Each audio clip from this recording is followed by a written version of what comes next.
Assalamualaikum. My name is Michelle Tayyab and welcome to Gohar Publishers. Our motto is redefining the geography of education through digital resources for conceptual learning.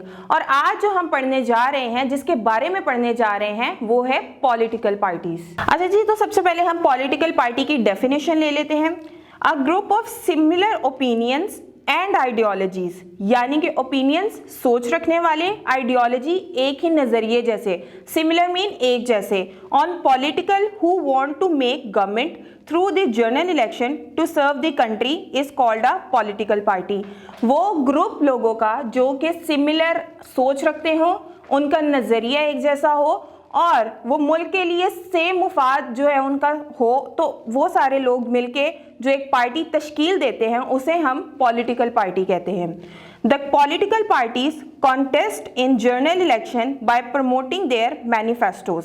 इनके manifestos यानी कि इनके मंशूर, ये जो नारा लगाते हैं, ये जो अपना एक आइडिया लोगों के साथ जो है वो शेयर करते हैं, वो ये शेयर करने को जो वो एक मंशूर होता है ना, मंशूर पे इकट्ठे होने को हम वो पॉलिटिकल पार्टी कहते हैं। During the election campaigns political parties try to get more and more favours of the public. ये लोग कोशिश करते हैं कि अपने मैनिफेस्टोज जो हैं वो लोगों तक ज़्यादा से ज़्यादा पहुंचाएं ताकि ज़्यादा से ज़्यादा लोगों को अपनी फेवर में ले सके, अपनी तरफ ला सकें। They are winning political parties, then the winning political party in general election with the majority of candidates make the government। और फिर जो इस मैनिफेस्टो को कामयाब तरीके से लोगों तक पहुंचाने में कामयाब हो जाता है, वो फिर जो है वो हुकूमत बनाता है और हुकूमत के अंदर आता है। मैनिफेस्टो, अच्छा जी, अब मैनिफेस्टो होता क्या है? A set of future plans of a political party which they tell the public before general election to serve people and the country if they would be in the government is called manifesto। अच्छा जी, इनके future plans होते हैं। जिस तरह आप future goal करते हो ना अपना, कि मेरा एक फ्यूचर गोल है कि मैंने 3-4 साल में जो है वो अपने आप को इस लायक बनाना है, मैंने ये पढ़ना है, वो पढ़ना है, ये करना है। इसी तरह ये पॉलिटिकल पार्टीज के भी मैनिफेस्टोज होते हैं। ये क्या करते हैं कि ये लोगों को बताते हैं कि जी हम आपके लिए जो है वो बहुत अच्छे अच्छे काम करेंगे, सड़कें बनाएंगे, पुल बनाएंगे, अच्छा रोजगार देंगे। ये तमाम चीज़ें जो है वो लोगों तक पहुँचाना मैनिफेस्टो कहलाता है, यानी उनका मंशूर कहलाता है। The political parties tell their future plan before general elections to the people to convince, satisfy, make them to vote.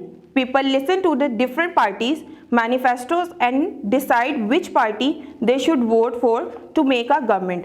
अच्छा जी, फिर ये लोगों तक पहुंचाते हैं, जिसको लोगों को जिसकी बात समझ आती है, लोग जो है वो फिर उनको चांस देते हैं और वो हुकूमत बना लेते हैं। You can understand the whole dramatical government system by this example। अच्छा जी, आपको जो नीचे एग्जाम्पल देने जा रहे हैं ना, इससे आपको और ब्रीफली डिस्क्राइब हो जाएगा। Example, you want to be the head boy of the school. अच्छा, आप एक स्कूल के हेड बॉय बनना चाहते हैं। There are 5 more boys who want to be the head boy too।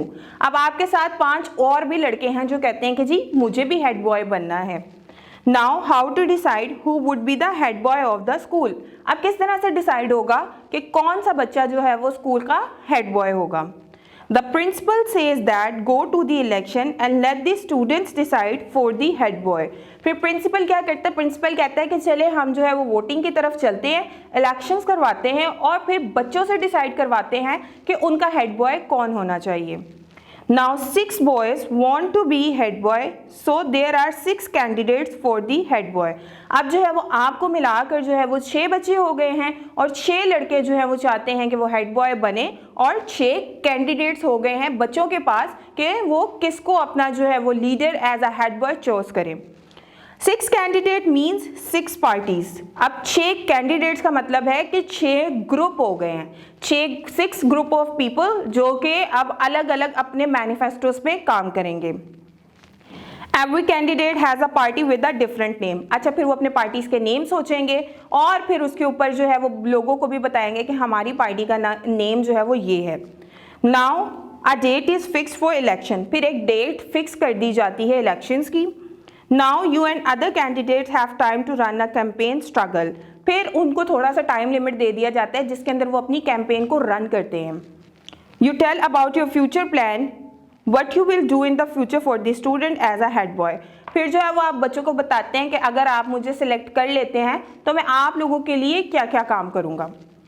That plan is your manifesto. वो जो चीज़ें आप बच्चों को बता रहे होते हैं ना कि मैं ये कर दूंगा, मैं वो कर दूंगा, मैं आपके क्लास के लिए ये करूंगा, वो आपका मैनिफेस्टो कहलाता है। Then on the fix date for election the student cast vote. और फिर जो है वो फिक्स जो डेट होती है, स्टूडेंट उस दिन जाते हैं और अपना वोट कास्ट करते हैं। And the winner became the head boy of the school. और जो विनर होता है वो फिर हेड बॉय बन जाता है। अच्छा जी, नेक्स्ट है इसके अंदर, now the student is like a little star. फिर वो बच्चा जो है वो एक नन्हा सितारा बन जाता है। लाइक वो फिर वो सबको जो है वो एक वो सेंटर ऑफ द लाइट हो जाता है ना, कि वो फिर सारे उसे कह रहे होती है हेड बॉय है, उसको सैश लग जाती है, बैज लग जाता है, वो थोड़ा सा अलग नजर आने लग जाता है सारे बच्चों में। The head student is like a prime minister. और वो फिर जो अलग नजर आ रहा होता है ना, फिर वो प्राइम मिनिस्टर बन जाता है उस स्कूल का, ठीक है, क्योंकि बाकी बच्चों के लिए वो काम कर रहा होता है। And the principal is like the president of the state like school. अच्छा जी, फिर जो वो रियासत है, वो जो एक आपका स्कूल है वो आपकी रियासत जो है वो हम इमेजिन कर लेते हैं। जो उसका प्रिंसिपल है वो प्रेसिडेंट को हम उसको तस्वुर कर लेते हैं। जो आपका हेड बॉय है वो प्राइम मिनिस्टर बन गया है। और आप जो है वो सारे क्या हैं, आप सिविलियंस बन गए हैं, आप वहाँ के शहरी बन गए हैं। Briefly, in the way the democratic system work for a country and the government is made। और इसी तरह जो है वो हुकूमत जो है वो बन जाती है और आप जो है वो कामयाबी से एक इलेक्शन करवाए, इलेक्शन करवाने के बाद कामयाबी से एक हुकूमत को तश्कील दे दिया। अच्छा जी, अब आपको जो है वो पेज पर नजर आ रही होगी, नीचे एक एक्टिविटी दी हुई है जो कि है एक्टिविटी नंबर 3। उसके अंदर उन्होंने क्या कहा है कि लीडर होने के लिए आपको अंदर कुछ गुड क्वालिटीज होनी चाहिए जो कि अपने मेमोराइज करनी है, यानी आपने याद कर लेनी है। वो कौन कौन सी है? रिस्पेक्टेबल होना चाहिए, दूसरों को इज्जत देने वाला होना चाहिए, इंटेलिजेंट होना चाहिए, यानी कि उसको पता होना चाहिए कि मैंने अपना कौन सा काम करना है और कौन से काम को सर अंजाम देना है।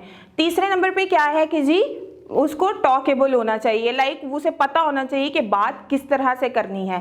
फिर है कि जी उसको पता होना चाहिए बात सुननी किस तरह से है, यानी कि उसको सुनने का भी पता होना चाहिए। बच्चों अक्सर ऐसा होता है कि हम बात तो कर देते हैं लेकिन उसको समझ ही नहीं आ रही होती, तो अंडरस्टैंडेबल होना चाहिए, वो हर तरीके से बच्चे को जोड़ तोड़ करके उसकी बात को समझे।